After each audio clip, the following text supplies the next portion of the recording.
Trains and coaches set on fire, rail tracks blocked, and scores of passenger rail services disrupted.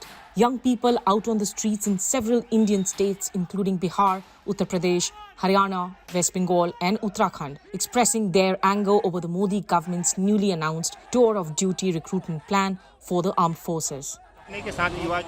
A young person dreams to enlist in the army, but this new contractual system has been introduced in the army has come as a major setback for the youths. So now the demand is that the government stop this dictatorship and not bring in a contractual system in the army. The scheme proposes recruitment of some 45,000 soldiers each year, aged between 17 and a half and 21, on a contractual basis for a maximum 4-year period. This includes 6 months of training and $384 to $512 of monthly salary. For this year, the upper age limit has now been increased to 23 years. The Cabinet Committee on Security has taken a historic decision to approve the transformative scheme of Agnipath, or Path of Fire. Under this, Indian youths would be granted an opportunity to get inducted into the armed services. But after 4 years of contractual duty, only a quarter of those recruited will be permanently retained in the armed forces to serve a full 15 years in non-officer ranks. The majority will retire with a consolidated amount of about $11,000 to $15,000, but no pension benefits.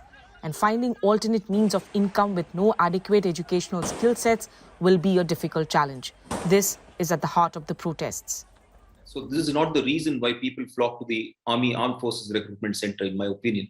People go there because they want to be in there for 15 years at least and draw pension and have the security of a government job. This present scheme, in the way it has been described, does not meet those aspirations at all. Under the old system, youths aged between 16 and a half and 21 years were selected for a minimum of 15 years of service and used to get a pension after retirement. Job generation and an unemployment crisis deepened by the pandemic is a key challenge for Prime Minister Modi midway through his second term in office.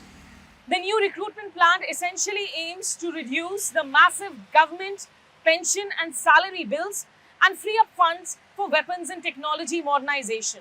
But several veterans have argued that this will adversely impact the morale as well as the ranks and files of the forces. They insist that the scheme must be rolled back. But the key question is whether the spreading violence will force the Modi government to do an abrupt U-turn. Smita Sharma, TRT World, New Delhi.